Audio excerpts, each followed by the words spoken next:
രാമ ഹരി ഹരി. ഗുരുവേ ഗൗരീശന്ദ്രായ രാധികായ ദദാലേ കൃഷ്ണായ കൃഷ്ണോക്തായ തദ്ഭക്തായ നമഃ. പ്രഭുപാദ് की जय. गुरु महाराज की जय. निताय मदेक बंधु मत्संगिन मद्गुरो मन्महादनाम निष्ठारगमद्भाग्य मदानंदा नमस्तुते. ग्रंथराज श्रीमद्भागवतम की जय. श्रीमद्भागवतम सप्तमस्कंदम सप्तमाध्याയം ശ്ലോകം 12.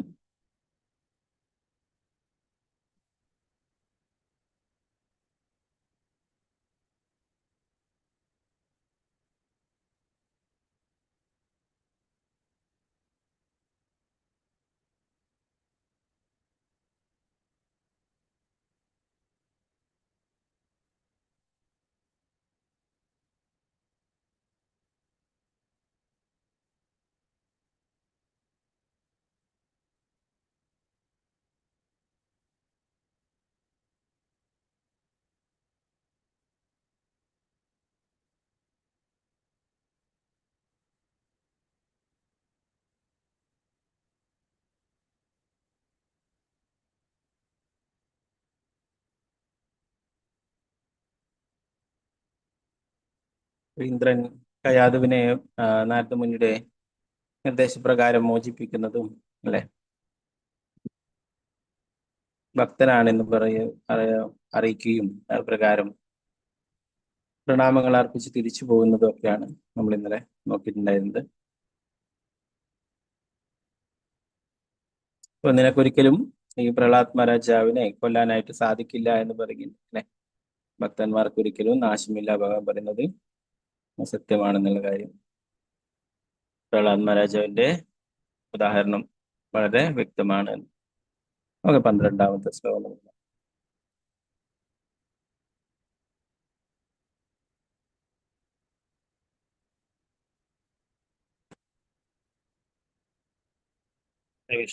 കാണാൻ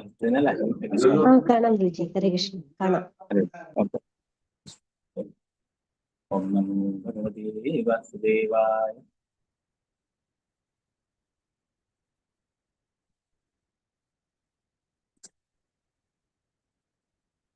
തദോ നോ മാതരം ഋഷി സമാനീയ നിജാശ്രമേ ആശ്വാസേ ആശ്രിതം വത്സേ യാവത്തേ ഭക്തുരാഗമഃ. തദോ നോ മാതരം ഋഷി സമാനീയ നിജാശ്രമേ ആശ്വാസേ ആശ്രിതം വത്സേ യാവത്തേ ഭക്തുരാഗമഃ.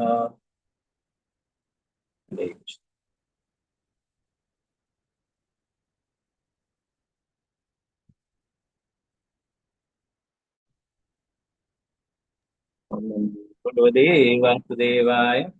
ഓം നമോ ഭഗവതേ വാസുദേവായ. തദോ മേ മാതരാം ഋഷി സമാനീയ നിജാശ്രമേ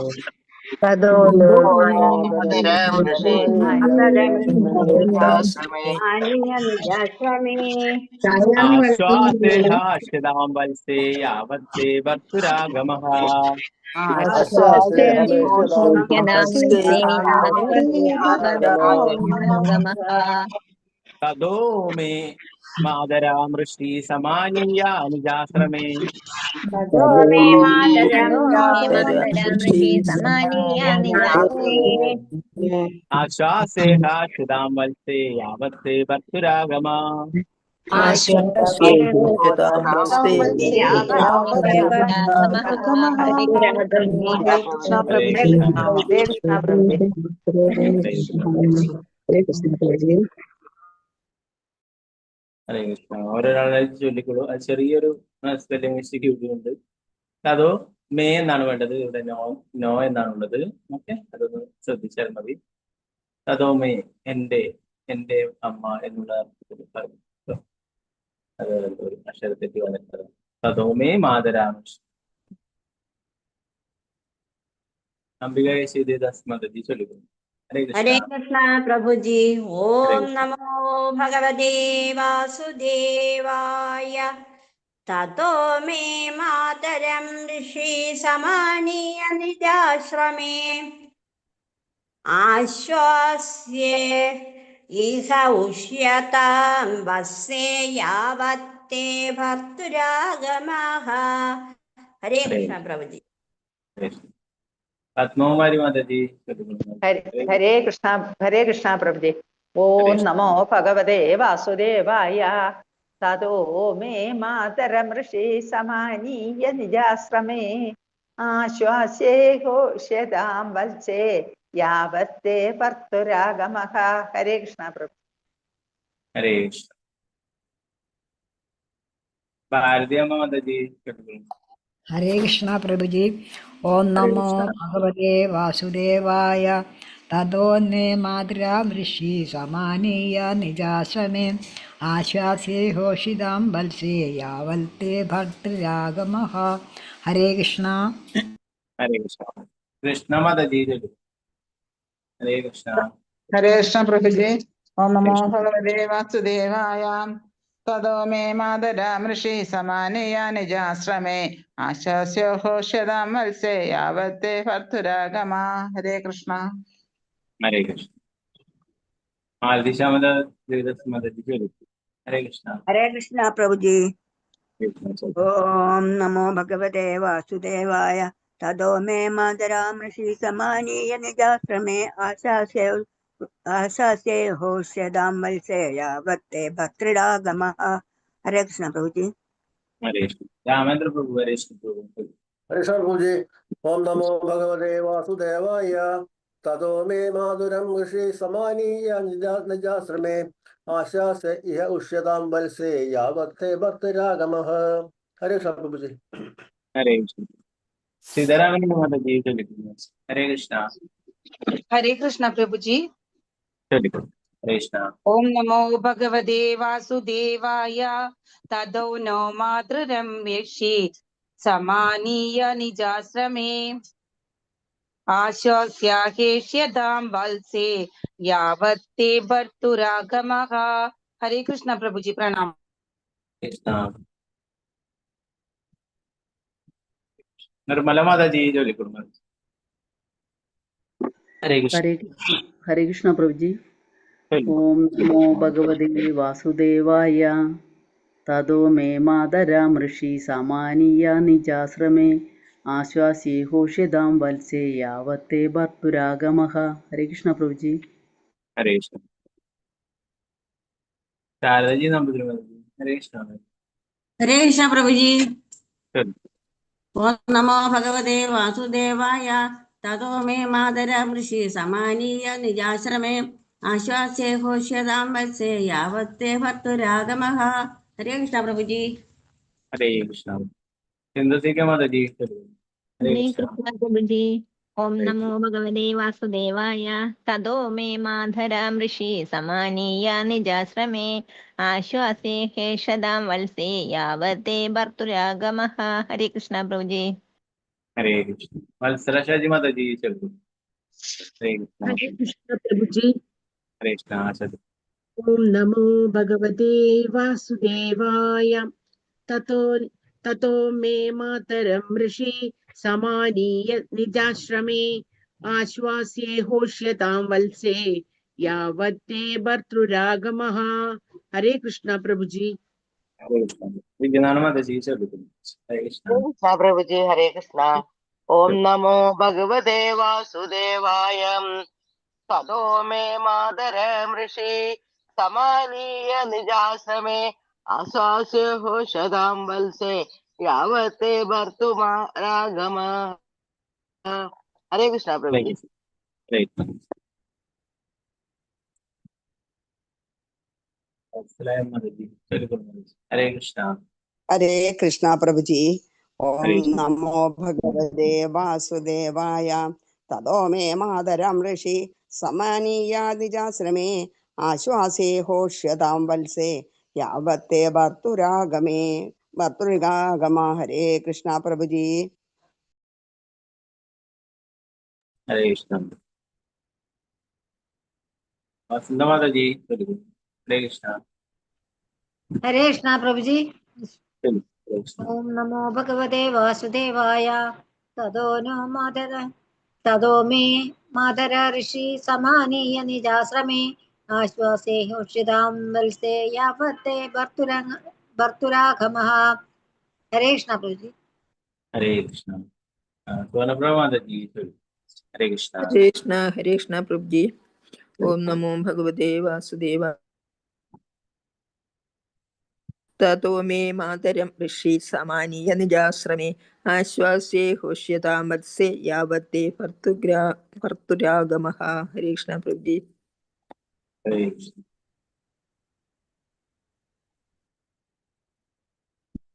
മറ്റുള്ളവർക്ക് അടുത്ത ശ്ലോകമെല്ലാം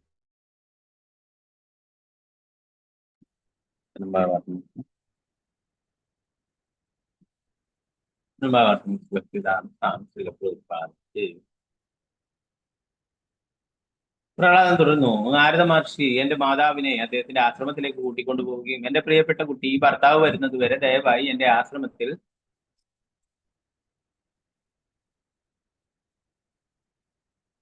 താമസിക്കുക എന്ന് പറഞ്ഞ് അവൾക്ക് എല്ലാ സംരക്ഷണവും വാഗ്ദാനം നൽകുകയും ചെയ്തു. പ്രഭുപാദേ 13ാമത്തെ ശ്ലോകം. ഓം നമോ ഭഗവതേ വാസുദേവായ.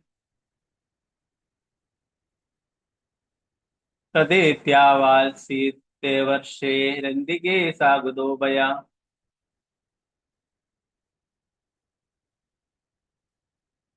തദേത്യാവൽസീത്തെ വർഷേ അന്തികേ അഗുദോഭയ.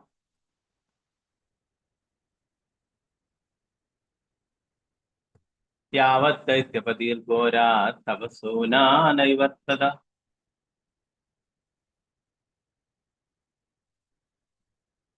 തദേത്യാവൽസീത്തെ വർഷേ അന്തികേ സാ അഗുദോഭയ. യാവത് ദൈത്യപതിർഘോരാ തപസോ നൈവർത്തത. ഹരേ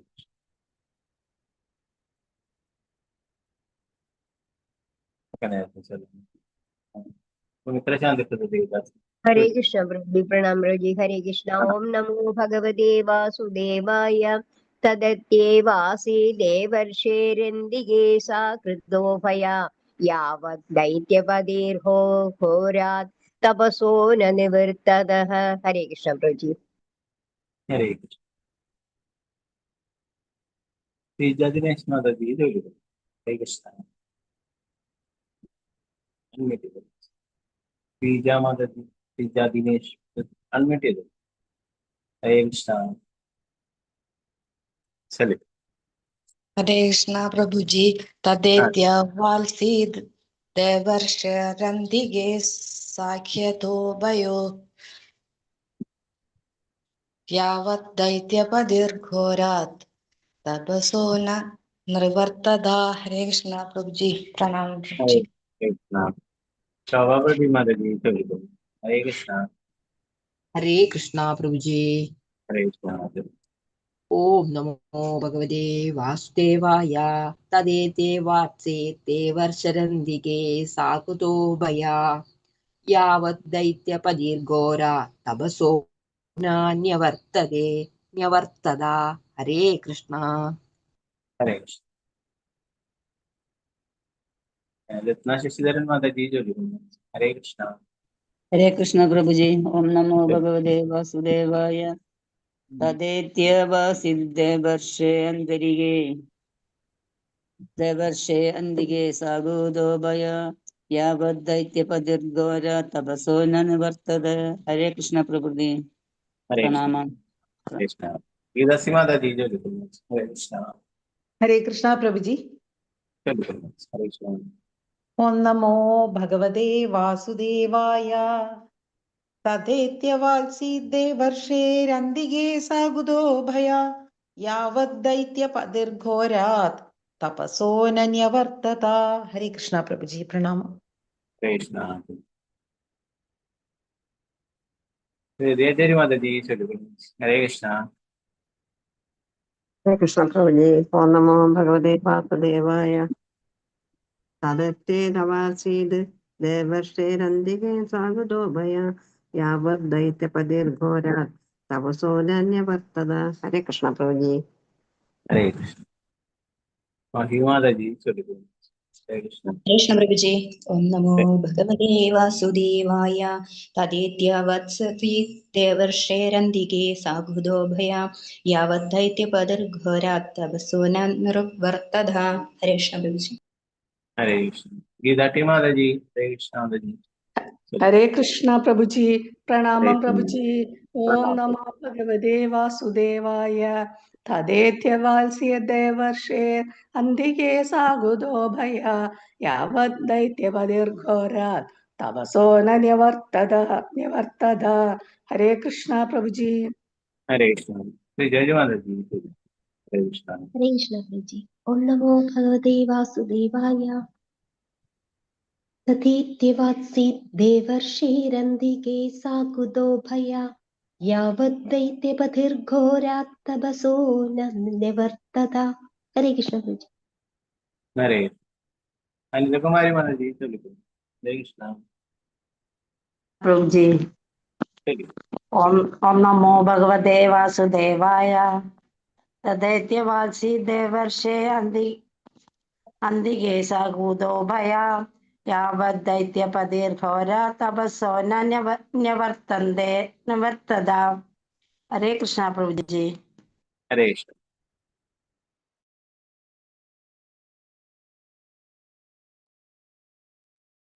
ഓക്കെ, നമുക്ക് ഇതിന്റെ വിവർത്തനം.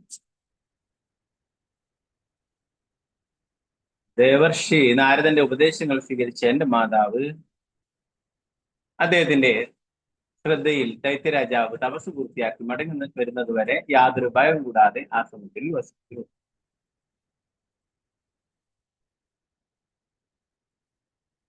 പതിനാലാമത്തെ ശ്ലോകം.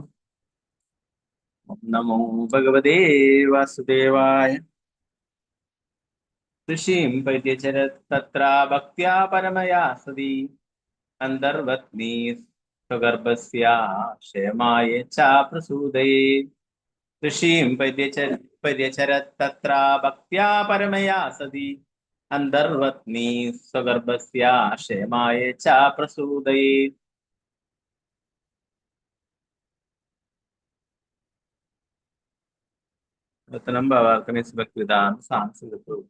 ഗർഭിണിയായിരുന്ന എന്റെ മാതാവ് അവരുടെ ഭ്രൂണത്തെ സംരക്ഷിക്കുവാനും എന്റെ പിതാവിന്റെ മടങ്ങി വരവിന് ശേഷം പ്രസവിക്കുവാനും ആഗ്രഹിച്ചു. അപ്രകാരം അവൾ അത്യന്തം ഭക്തിപൂർവം നാരദമുനിക്ക് സേവനങ്ങൾ അർപ്പിച്ചുകൊണ്ട് അദ്ദേഹത്തിന്റെ ആശ്രമത്തിൽ വസിച്ചു.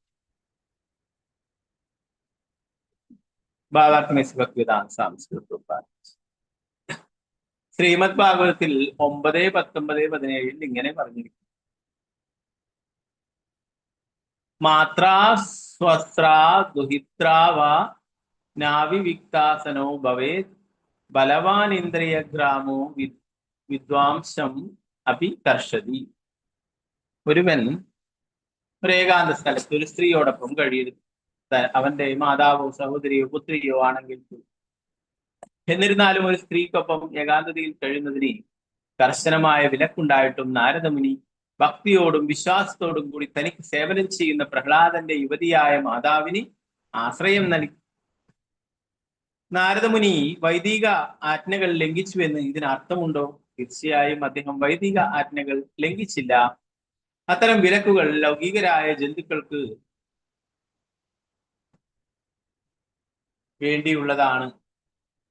എന്നാൽ നാരദമുനി പ്രാപഞ്ചികതയെ അതിക്രമിച്ചവനാണ്. അദ്ദേഹം ഒരു മഹാഋഷിയും സദാ അതീന്ദ്രിയതയിൽ സ്ഥിതി ചെയ്യുന്നവനുമാണ്.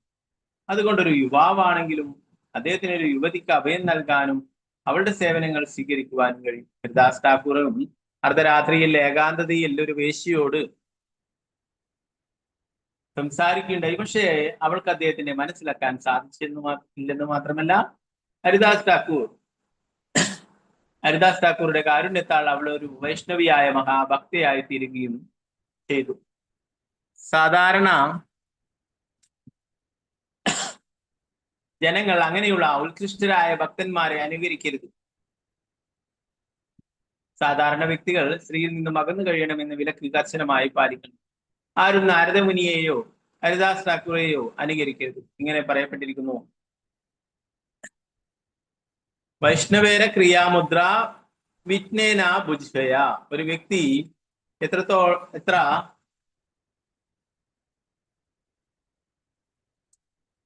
വിദ്യാസമ്പന്നനാണെങ്കിലും അവനെ ഒരു വൈഷ്ണവന്റെ സ്വഭാവം മനസ്സിലാക്കാൻ കഴിയും. പരിശുദ്ധനായ ഒരു വൈഷ്ണവനെ ആർക്കും നിർഭയം ശരണം പ്രാപിക്കാം.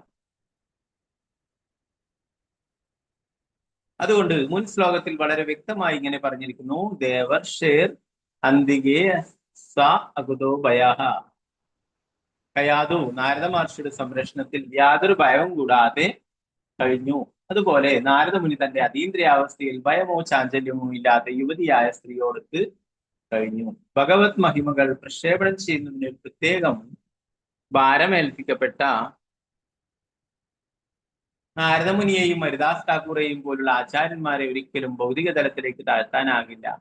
അതുകൊണ്ട് ആചാര്യനെ ഒരു സാധാരണ മനുഷ്യനായി കാണരുതെന്ന് അനുശാസിച്ചിരിക്കുന്നു. ഗുരുഷു നരമതി ശാസ്ത്രങ്ങൾ പറഞ്ഞു. ആധ്യാത്മിക ഗുരുവിനെ, ആചാര്യനെ ഒരു സാധാരണ മനുഷ്യനായി കാണുന്നത് ഇത്രയും പാപകരമാണ്, അവൻ നരകത്തിലേക്ക് പോകുന്ന.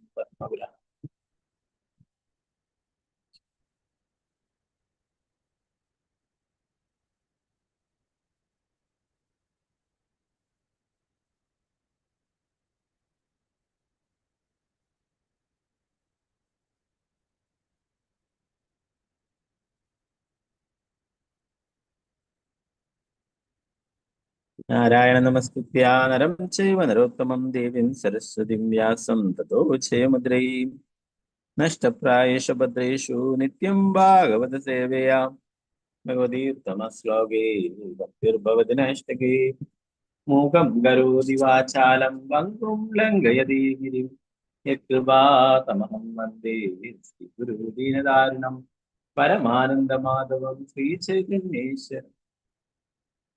നമോ വിഷ്ണുപാദായ കൃഷ്ണപൃഷ്ഠായ ഭൂതലേ ശ്രീമതേ ഭക്തിവേദാന്ത സ്വാമിന്യതി നാമിനെ നമസ്തേ സാരസ്വതീ ദേവി ഗൗരവാണി പ്രചാരണേ നിർവിശേഷ ശൂന്യവാദി പാശ്ചാത്യദേശധാരിണി ശ്രീകൃഷ്ണ ചൈതന്യ പ്രഭു നിത്യാനന്ദ ശ്രീ അദ്വൈത ഗദാധര വാസാദി ഗൗരഭക്തവൃന്ദ. ഹരേ കൃഷ്ണ കൃഷ്ണ കൃഷ്ണ ഹരേ ഹരേ, ഹരേ രാമ രാമ രാമ ഹരേ ഹരേ. ഗുരുവേ ഗൗരചന്ദ്രായ രാധികായ തഥാരേ കൃഷ്ണായ വിഷ്ണുഭക്തായ ഭക്തായ പ്രഭുപാദ.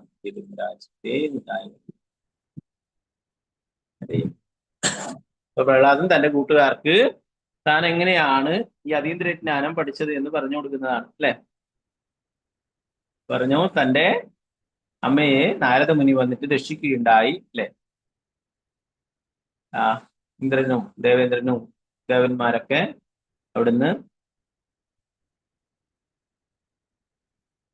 കൂട്ടിക്കൊണ്ടു പോവുകയും തടവിലാക്കാനും ആ കുട്ടിയെ വധിക്കുവാനും ഒക്കെ ആയിരുന്നു ആ പ്ലാൻ ഇട്ടിരുന്നത്, പദ്ധതി ഇട്ടിരുന്നത്. എന്നാല് അതൊക്കെ നാരദമുനി തടയുകയുണ്ടായി അല്ലെ, അവരെ മോചിപ്പിക്കുകയുണ്ടായി. അങ്ങനെ നാരദമുനി പിന്നീട് നാരദമുനിയുടെ ആശ്രമത്തിലേക്ക് കൂട്ടിക്കൊണ്ടുപോയി എന്ന് പറഞ്ഞു. വീണ്ടും അവിടെ തന്നെ ആക്കിയാൽ എന്താണ്, വീണ്ടും ഇനി ഇന്ദ്രനും ദേവന്മാരൊക്കെ വന്നിട്ട് വീണ്ടും ആക്രമിച്ചു എന്ന് വരാം. ചിലപ്പോൾ വേറെ ഏതെങ്കിലും രാജാക്കന്മാർ, നേരത്തെ ഹിരണ്യകശിപു എല്ലാവരെയും തന്റെ അടിമകളാക്കി വെച്ചതാണ് അല്ലെ. ഇപ്പൊ ഹിരണ്യകശിപു ഇല്ലാതെ ഇപ്പോൾ വേറെ ആരെങ്കിലും വന്ന് ആക്രമിച്ചാലോ അല്ലെ. അങ്ങനെ അവിടെ ആക്കുന്നത് ഒരിക്കലും സേഫ് അല്ല. അതുകൊണ്ട് തന്നെ നാരദമുനിയുടെ ആശ്രമത്തിലേക്ക് കൂട്ടിക്കൊണ്ടുപോവുകയുണ്ടായെന്ന് പറഞ്ഞു. നാരദമുനി പറഞ്ഞു, എന്റെ ഭർത്താവ് തിരിച്ചു വരുന്നത് വരെ എന്റെ ആശ്രമത്തിൽ താമസിക്കാമെന്ന്.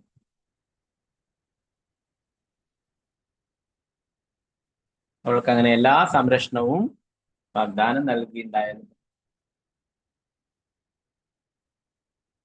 അടുത്ത ശ്ലോകത്തിൽ പറയുന്നു, ദേവർഷി നാരദന്റെ ഉപദേശങ്ങൾ സ്വീകരിച്ച എന്റെ മാതാവ് അദ്ദേഹത്തിന്റെ ശ്രദ്ധയിൽ ദൈത്യരാജാവ് തപസ് പൂർത്തിയാക്കി മടങ്ങി വരുന്നത് വരെ യാതൊരു ഭയവും കൂടാതെ ആശ്രമത്തിൽ വസിച്ചു. നാരദമുനി അത്രയും ശുദ്ധഭക്തനാണ്. 12 മഹാജനങ്ങൾ പ്രധാനിയാണ് അല്ലേ. നാരദമുനി ഒരു സാധാരണ വ്യക്തിയല്ല. അപ്പൊ അതുകൊണ്ട് തന്നെ നാരദമുനി ആ ശരീരബോധത്തിനും ഉപരിയായിട്ടുള്ളതാണ്. ഈ ശരീരബോധത്തിൽ കഴിയുന്നത് കൊണ്ടാണ് മറ്റുള്ള അങ്ങനെയുള്ള സ്ത്രീ പുരുഷൻ എന്നുള്ള ആ ലിംഗവ്യത്യാസമൊക്കെ തോന്നുന്നു. നാരദമുനി ആ സ്ത്രീയുടെ ഗർഭത്തിലൊരു ആ ഭക്തനാണ് ഇരിക്കുന്നത് അല്ലെ. ആ കുട്ടിക്ക് എല്ലാ സംരക്ഷണം നൽകണം. അതുകൊണ്ട് തന്നെ നാരദമുനി ആശ്രമത്തിലേക്ക് കൂട്ടിക്കൊണ്ടുപോയി എന്ന് പറഞ്ഞു.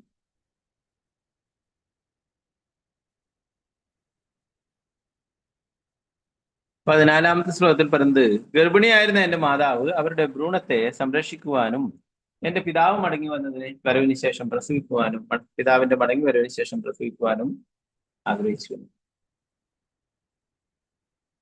ഓ, ഹിരണ്യകശിപു തപസ്സിന് പോയിട്ടാണുള്ളത് അല്ലെ. ആ കയാതു ആഗ്രഹിച്ചു, ഹിരണ്യകശിപു വന്നിട്ട് പ്രസവിച്ചാൽ മതി എന്ന് ആഗ്രഹിച്ചു. അപ്രകാരം അവൾ അത്യന്തം ഭക്തിപൂർവ്വം നാരദമുനിക്ക് സേവനങ്ങൾ അർപ്പിച്ചുകൊണ്ട് അദ്ദേഹത്തിന്റെ ആശ്രമത്തിൽ കഴിയുകയും നാരദമുനിക്ക് സേവനങ്ങളൊക്കെ ചെയ്യുകയും ചെയ്തു.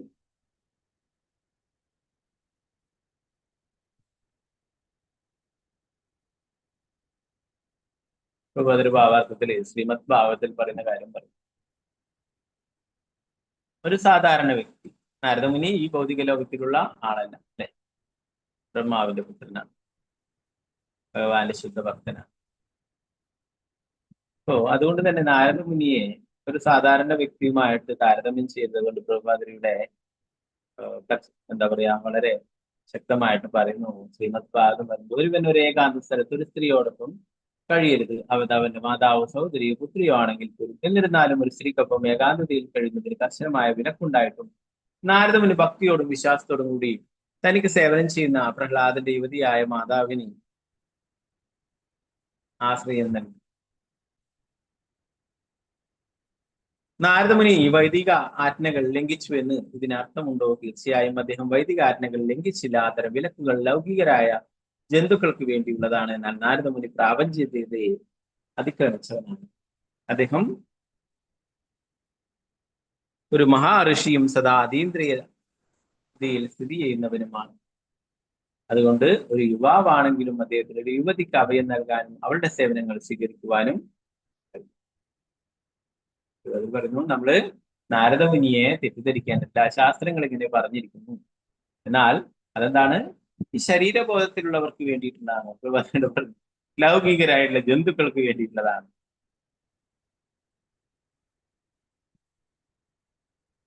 എന്നാൽ നാരദമുനി ഈ ശരീരബോധത്തിലുള്ള ആളല്ല, അല്ലെ, അതീന്ദ്രിയാവസ്ഥയിലുള്ളതാണ്. നേരത്തെ പറഞ്ഞു, ഭഗവാനെ പോലെ തന്നെയാണ് ഭഗവാന്റെ ശുദ്ധ ഭക്തന്മാരും. അവരെല്ലാവരോടും കാരുണ്യം കാണിക്കും. ആ കയാതുവിന്റെ ഗർഭപാത്രത്തിൽ ഭഗവാന്റെ ശുദ്ധ ഭക്തനാണ്. ആ പ്രഹ്ലാദന്റെ പ്രാർത്ഥനകൾ കൊണ്ടാണ് ഇനി നരസിംഹ ഭഗവാൻ അവതരിക്കാനായിട്ട്. ഇതൊക്കെ നാരദമുനിക്ക് മുൻകൂട്ടി കണ്ടറിയാം. അതുകൊണ്ടാണ് പറയുന്നത്, ഗർഭിണി ആയിരിക്കുമ്പോൾ തന്നെ പറയുന്നത്, ഇന്ദ്രനോട് പറയുകയുണ്ടായി അല്ലെ, ഇവളുടെ ഗർഭത്തിലെ ഒരു ഭഗവാന്റെ ശുദ്ധ ഭക്തനാണ്, ഭഗവാന്റെ സേവകനാണ് ഇവിടെ ഇരിക്കുന്നത്. അവനെ നിനക്കൊരിക്കലും കൊല്ലാൻ സാധിക്കില്ല എന്ന് പറയുന്നു. ഇങ്ങനെയുള്ള ശുദ്ധ ഭക്തന്മാർക്ക് എല്ലാറ്റിനെ കുറിച്ചിട്ടും അറിയാം. അതുപോലെ തന്നെ അവരെപ്പോഴും ഭഗവാനെ സ്മരിച്ചുകൊണ്ട് ഭഗവാന്റെ നാമം ജപിച്ചു കഴിയുന്നത് കൊണ്ട് തന്നെയാണ്. എന്നാൽ അതുകൊണ്ട് തന്നെ അവരെ ഒരിക്കലും ഈ സാധാരണ ഭൗതിക ലോകത്തിലുള്ള ആൾക്കാരെ പോലെ മായയുടെ സ്വാധീനം അവരെ ബാധിക്കുന്നു. മായ അത്രയും ശക്തമാണ്. അതുകൊണ്ടാണ് ശ്രീമദ് ഭാഗവതം ഇങ്ങനെ പറയുന്നത്, ഏകാന്ത സ്ഥലത്ത് ഒരു സ്വന്തം അമ്മയായാലും സഹോദരിയായാലും പുത്രിയായാലും ഒന്നും ഒരുമിച്ച് കഴിയും. കൂടുതൽ ഇനി വരുന്ന 7-ാമത്തെ സ്കന്ധത്തിൽ തന്നെ കൂടുതൽ ഡീറ്റെയിൽ ആയിട്ട് പറയുന്നു.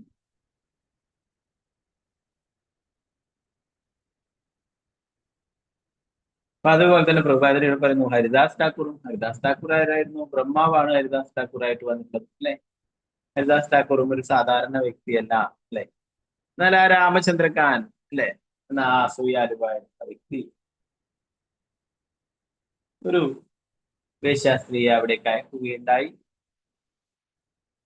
രാത്രിയിൽ ഹരിദാസ് താക്കൂറിന്റെ കൂടെ അവിടെ എന്താ പറയാ, ഹരിദാസ് താക്കൂറോട് പറഞ്ഞു, നിങ്ങളെ വളരെ ഇഷ്ടമാണ്, എനിക്ക് നിങ്ങളുമായിട്ട് സംസാരിക്കാനുണ്ട് എന്ന്. ഹരിദാസ് താക്കൂർ എന്താ പറഞ്ഞത്?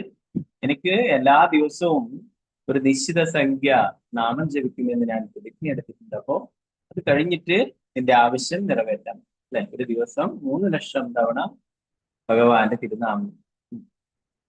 അപ്പൊ അത് കഴിഞ്ഞാൽ നിന്റെ കാര്യം പരിഗണിക്കാമെന്ന്. അങ്ങനെ അവിടെ ഇരിക്കുകയും ഹരിനാമം കേൾക്കുകയും ചെയ്തത്. ആദ്യത്തെ ദിവസം വന്നു, അത് കേട്ടു. രണ്ടാമത്തെ ദിവസം അവിടെ വന്ന് തുളസിയുടെ മുന്നിൽ നമസ്കരിച്ചു. വീണ്ടും അവിടെ ഇരുന്നു. ആ ഭഗവാന്റെ ശുദ്ധ ഭക്തന്റെ നാമം കേട്ടുണ്ടായി അവളുടെ ഉള്ളിലെ പാപങ്ങളൊക്കെ ഇല്ലാതായിത്തീർന്നു, പരിശുദ്ധയായിത്തീർന്നു. അങ്ങനെ അവളും നാമം ജപിക്കാൻ തുടങ്ങി. ഹരിദാസ് താക്കൂർ അവളോട് പറയുകയുണ്ടായി, എനിക്കിത് മുൻകൂട്ടി അറിയാമായിരുന്നു നീ ഇവിടെ വരും എന്നുള്ള കാര്യം. എനിക്ക് വേണമെങ്കിൽ വേറെ സ്ഥലത്തേക്ക് പോകാമായിരുന്നു. ഹരിദാസ് താക്കൂറൊക്കെ ഒരു മരത്തിന്റെ കീഴിൽ അവിടെ ഇരുന്നിട്ട് നാമം കൊടുക്കാൻ, നമ്മളെ പോലെ വീടമൊക്കെ സ്ഥിരതാമസം. ഒരു മരത്തിന്റെ ചോട്ടിൽ അല്ലെങ്കിൽ വേറൊരു മരത്തിന്റെ ചോട്ടിൽ, അല്ലെങ്കിൽ ഒരു ഗ്രാമത്തിലേക്ക് വേറൊരു ഗ്രാമത്തിലേക്ക് ഇങ്ങനെ സഞ്ചരിച്ചുകൊണ്ടിരിക്കും. അപ്പോ ഇത് മുൻകൂട്ടി അറിയാം, എനിക്ക് വേണമെങ്കിൽ ഇവിടുന്ന് പോകാമായിരുന്നു, എന്നാൽ നിനക്ക് ഭഗവാന്റെ തിരുനാമം പറഞ്ഞു തന്നിട്ട് പോകാമെന്ന് വിചാരിച്ചിട്ടാണ്, ഒരു കാരുണ്യം കാണിക്കാമെന്ന് വിചാരിച്ചിട്ടാണ് ഞാൻ ഇവിടെ തന്നെ ഉണ്ടായിരുന്നു എനിക്കറിയാം. അപ്പൊ അങ്ങനെ ആ സ്ത്രീയുടെ കൂടുതലായിട്ടുള്ള ധനവും മറ്റുള്ള സമ്പത്തും ഒക്കെ മറ്റുള്ളവർക്ക് ദാനം നൽകാനും പറയുകയും, അങ്ങനെ ഹരിദാസ് താക്കൂറിൽ നിന്നും ദീക്ഷയൊക്കെ സ്വീകരിച്ച് 3 ലക്ഷം തവണ ആ സ്ത്രീയും നാമം ജപിച്ചിരുന്നു. ഹരിദാസ് താക്കൂർ ആ തുളസിക്ക് സേവനങ്ങൾ ചെയ്യാനും ഭഗവാന്റെ നാമം ജപിക്കാനും, അങ്ങനെ ആ ഒരു അതപ്രതിഷ്ഠിച്ചുള്ള ആ ഒരു സ്ത്രീയെ പോലും ശുദ്ധ ഭക്തിയാക്കി മാറ്റുക.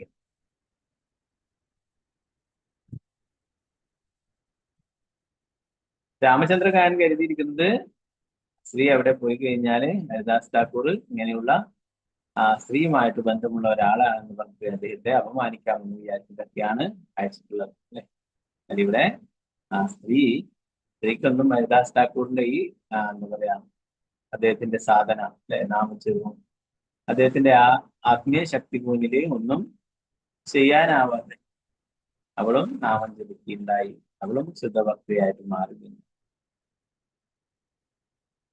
നേരത്തെ പ്രഭാതിൽ പറയുകയുണ്ടായി, ഒരു വൈഷ്ണവനെ ഏത് തലത്തിലുള്ള ആൾക്കാരെ പോലും മാറ്റിയെടുക്കുവാനായിട്ട് സാധിക്കും.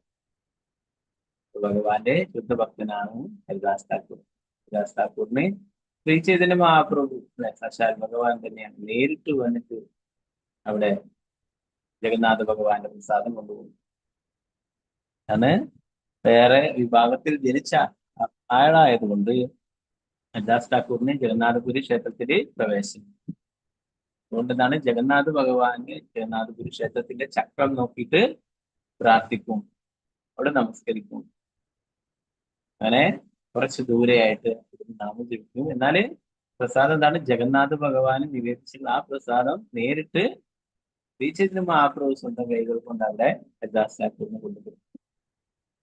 ഭഗവാൻ അത്രയും പ്രിയപ്പെട്ട ഭക്തൻ.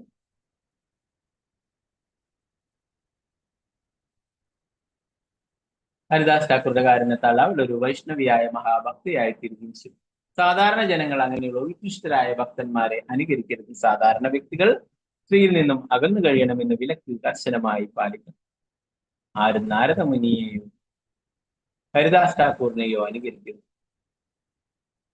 പ്രഭാതിൽ പറയുന്നു, നാരദ മുനിയും ഹരിദാസ് താക്കൂറൊക്കെ എങ്ങനെയായിരുന്നു? ഇവരൊക്കെ ഭക്തന്മാരായതുകൊണ്ട് സ്ത്രീയുമായിട്ട് യാതൊരു അവരുടെ കൂടെ സ്ത്രീകൾ നിന്നിട്ടും അവരെ ഒന്നും ചെയ്യാനായിട്ട് സാധിച്ചു. അതുകൊണ്ട് നമുക്കും അങ്ങനെ സാധിക്കും എന്ന് പറഞ്ഞിട്ട് എങ്ങനെ അതിനെ അനുകരിക്കാനായിട്ട് ആരും തയ്യാറാവരുത്. ഇങ്ങനെ പറയപ്പെട്ടിരിക്കുന്നു, വൈഷ്ണവര ക്രിയാമുദ്ര വിജ്ഞേന ബുദ്ധിഹയ. ഒരു വ്യക്തി എത്ര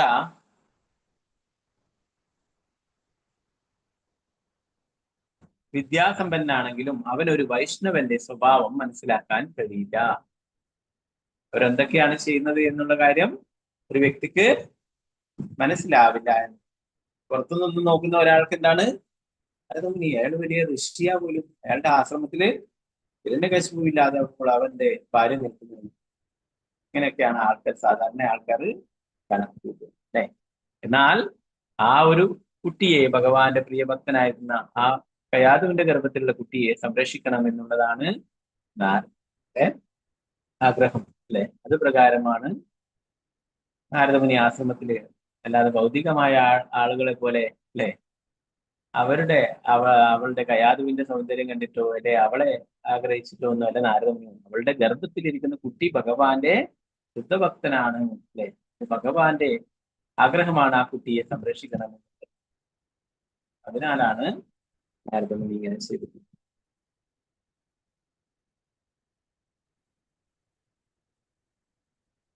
അവനൊരു വൈഷ്ണവന്റെ സ്വഭാവം മനസ്സിലാക്കി. പരിശുദ്ധനായ ഒരു വൈഷ്ണവനെ ആർക്കും നിർഭയം ശരണം പ്രാപിക്കും. ഒരു വൈഷ്ണവന് യാതൊരു ഭയവുമില്ലാതെ ശരണം പ്രാപിക്കാം. കയാതുവിനൊന്നും ഭയപ്പെടാനില്ല അല്ലെ. നാരദമുനിയുടെ സംരക്ഷണത്തില് പൂർണ്ണമായിട്ടും അവിടെ കഴിയാമെന്നില്ല. അതുകൊണ്ട് മുൻ ശ്ലോകത്തിൽ വളരെ വ്യക്തമായി ഇങ്ങനെ പറഞ്ഞിട്ടുണ്ട്, ദേവർഷേർ അന്തികെ സ അഗതോ ഭയ. കയാതു നാരദ മഹർഷിയുടെ സംരക്ഷണത്തിൽ യാതൊരു ഭയവും കൂടാതെ കഴിയുന്നു. അതുപോലെ നാരദമുനി തന്റെ അതീന്ദ്രിയാവസ്ഥയിൽ ഭയമോ ചാഞ്ചല്യമോ ഇല്ലാതെ യുവതിയായ സ്ത്രീയോടൊത്ത് കഴിഞ്ഞു. ആ സ്ത്രീക്ക് ഭയപ്പെടാനൊന്നും ഉണ്ടായില്ല. നാരദ മഹർഷി ഭഗവാന്റെ ശുദ്ധഭക്തനാണ് അല്ലെ. അദ്ദേഹത്തിൽ നിന്നും യാതൊന്നും തന്നെ ദ്രോഹങ്ങളൊന്നും ഉണ്ടാവില്ല എന്ന് അവർ യുവതനെ പറയുന്നു. നാരദമുനി അവിടെ ഒരു സ്ത്രീ അവിടെ ഉണ്ടായിട്ടും നാരദമുനിയെ അതൊന്നും തന്നെ സ്വാധീനിച്ചില്ല. നാരദമുനി തന്റെ ഭക്തി സേവനങ്ങളൊക്കെ ചെയ്യുകയില്ല എന്ന് പറഞ്ഞു. നാരദമുനി തന്റെ അതീന്ദ്രിയാവസ്ഥ ഭയമോ ചാഞ്ചല്യമോ ഇല്ലാത്ത യുവതിയായ സ്ത്രീയോടൊത്ത് കഴിഞ്ഞു. പ്രഭുപാദര് ഇങ്ങനെ പറയുന്നു മറ്റുള്ള അല്ലെ, പലപ്പോഴും അങ്ങനെയുള്ള ഉദാഹരണങ്ങൾ നമുക്ക് കാണാം. വലിയ തപസ്സികളായിട്ടുള്ള ആൾക്കാരൊക്കെ സ്ത്രീകളുടെ സ്വാധീനത്തിൽപ്പെട്ട തപസ്സുകളൊക്കെ അല്ലെ. വിശ്വാമിത്ര മുനി അല്ലെ, 10,000-കണക്കിന് വർഷങ്ങൾ തപസ്സുകളൊക്കെ ചെയ്യും. അദ്ദേഹം കണ്ണടച്ച് തപസ് ചെയ്യുന്നതാണ്. എങ്കിലും ആ സ്ത്രീയുടെ ഒരു പാദസരത്തിന്റെ കിലുക്കം കേട്ടിട്ട് അല്ലെ, ആ നൃത്തത്തിന്റെ ചുവടുകൾ കേട്ടിട്ട് അദ്ദേഹം ആ തപസ്സിൽ നിന്നും ഉണരുകയുണ്ടായി. അപ്പൊ അങ്ങനെ അവളുടെ കൂടെ 50 വർഷത്തോളം കഴിയുകയുണ്ടായി. അതിലൊരു കുട്ടിയും ഉണ്ടായി, അത് ശകുന്തള അല്ലെ. ഇതൊക്കെ കഴിഞ്ഞതിന് ശേഷം തന്റെ ദൗത്യം പൂർത്തിയായെന്ന് പറഞ്ഞിട്ട് ആ മേനക അല്ലെ അപ്സരസ് അവിടെ നിന്ന് പോകും. ഇതിനായിരുന്നു ഇന്ദ്രൻ തപസ് മുടക്കാൻ അയച്ചിട്ടുള്ളത്. ഇത്രയും കഠിന തപസ് അനുഷ്ഠിച്ചു കഴിഞ്ഞാൽ ഇനി എന്റെ സ്ഥാനം നഷ്ടപ്പെട്ടു പോവോ അല്ലെ. ഇന്ദ്രൻ എപ്പോഴും ഭയമാണ്. ആരെങ്കിലും തപസ് ചെയ്യുമ്പോഴോ യജ്ഞങ്ങൾ ചെയ്യുമ്പോ യാഗങ്ങൾ അനുഷ്ഠിക്കുക, ഇതൊക്കെ തടസ്സപ്പെടുത്തുക, അവരെ ശരിയായ രീതിയിൽ അത് പൂർത്തീകരിക്കാൻ വിടാതിരിക്കുക, ഇതൊക്കെ ഇന്ദ്രന്റെ പ്രവൃത്തി. അങ്ങനെ ആ ഒരു ആദ്യത്തെ പ്രാവശ്യം അങ്ങനെ തപസ്സിന് വിഘ്നം വരിക. വീണ്ടും അധികമായിട്ടുള്ള തപസ്.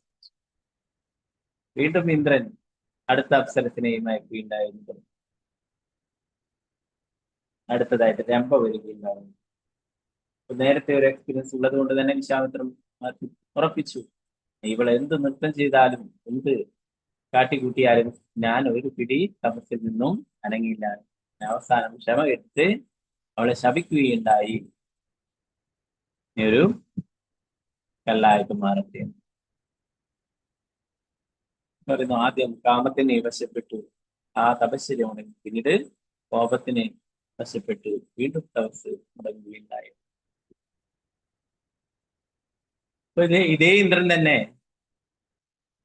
നരനാരായണന്മാര് തപസ് ചെയ്യുന്നിടത്തേക്ക് വേറൊരു അപ്സരസിനെ അയക്കുകയും, നരനാരായണന്മാരാരായണൻ അർജുനനും കൃഷ്ണനും തന്നെയാണ് അല്ലെ നരനാരായണന്മാരായിട്ട് അവതരിച്ചു. അവരുടെ അടുത്തേക്കും അയക്കുകയുണ്ടായി.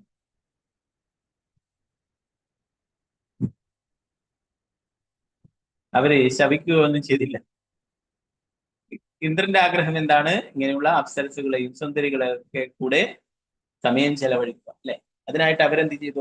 അവരുടെ തുടയിലടിച്ചിട്ട് ഒരു അപ്സരസിനെ സൃഷ്ടിക്കുകയും അത് ഇന്ദ്രനെ നൽകി. നിന്റെ ഉള്ളതൊന്നുമല്ല അപ്സരസ്, ഞങ്ങൾക്ക് വേണമെങ്കിൽ അപ്സരസിനെ സൃഷ്ടിക്കുവാനായിട്ട് സാധിക്കും എന്ന് പറഞ്ഞുകൊണ്ട് ഉർവശി എന്നുള്ള അപ്സരസിനെ ഇന്ദ്രനെ ഗിഫ്റ്റ് ആയിട്ട് കൊടുക്കും. നീ എടുത്തോളൂ ഇത് നമ്മളെടുത്ത് അപ്സരസിനെ അയച്ചിട്ട് നമ്മുടെ തപസ് മുടക്കാൻ നോക്കണ്ട, അല്ലെ? നിനക്ക് വേണമെങ്കിൽ എത്ര അപ്സരസുകളെ വേണോ ഞാൻ തരാമെന്ന് പറഞ്ഞിട്ട് അങ്ങനെ ഉർവശി എന്നുള്ള അപ്സരസിനാക്കി.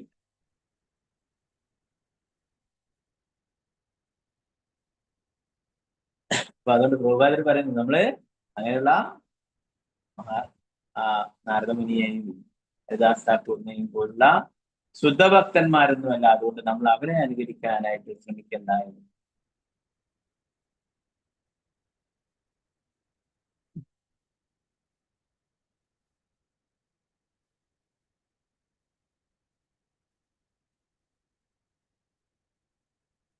ഭഗവത് മഹിമകൾ പ്രക്ഷേപണം ചെയ്തതിന് പ്രത്യേകം ഭാരം ഏൽപ്പിക്കപ്പെട്ട നാരദമുനിയെയും ഹരിദാസ് ഠാക്കൂറിനെയും പോലുള്ള ആചാര്യന്മാരെ ഒരിക്കലും ഭൗതിക തലത്തിലേക്ക് താഴ്ത്താനാകില്ല. അതുകൊണ്ട് ആചാര്യനെ ഒരു സാധാരണ മനുഷ്യനായി കാണരുതെന്ന് അനുശാസിച്ചിരിക്കുന്നു.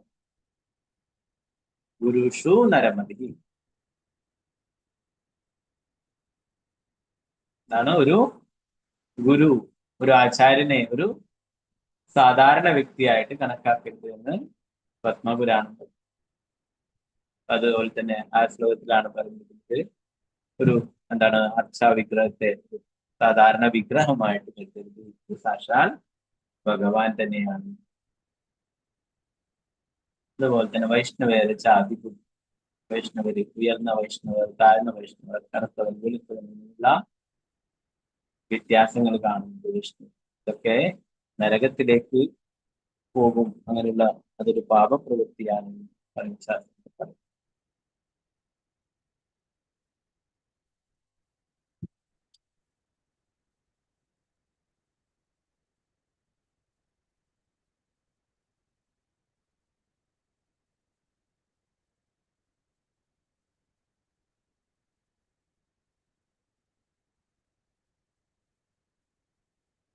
ഓക്കെ, ബാക്കി ഭാഗങ്ങൾ നമുക്ക് നാളത്തെ ക്ലാസ്. നാളെ ബൽറാം പൂർണിമയാണ്. ഓക്കെ, പറ്റുമെങ്കിൽ നമുക്ക് ബൽറാമിനെ കുറിച്ചുള്ള കാര്യങ്ങൾ, ശ്രീമദ് ഭാഗവതം പറയുന്ന കാര്യങ്ങൾ നോക്കാം. ഹരേ കൃഷ്ണ. ഗ്രന്ഥരായ ശ്രീമദ് ഭാഗവതത്തെ ഹരേ കൃഷ്ണ. നാളെ ഉച്ചവരെയാണ് ഫാസ്റ്റിംഗ് ആണ്. ഓക്കെ, 12 മണി വരെ ഫാസ്റ്റിംഗ് ആണ്. എടുക്കുക. ഓക്കെ, ബൽറാമൻ എന്ന് പറയുന്നത് ആദിഗുരു, ഗുരുവിന്റെ കാര്യം പറഞ്ഞു. ആദിഗുരുവാണ് ബൽറാമൻ. ഭഗവാനെ എല്ലാ രസത്തിലും സേവനം ചെയ്താണ് ബൽറാമന്റെ ആവിർഭാവ തിഥി.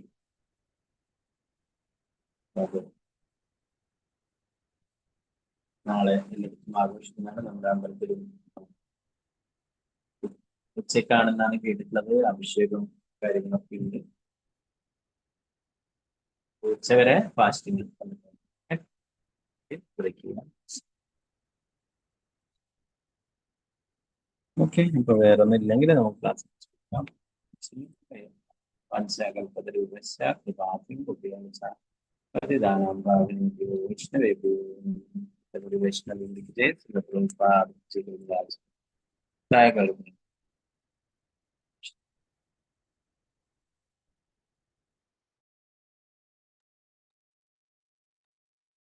हरे कृष्णा प्रभु जी, हरे कृष्णा। हरे कृष्णा प्रभु जी। हरे कृष्ण प्रभु जी।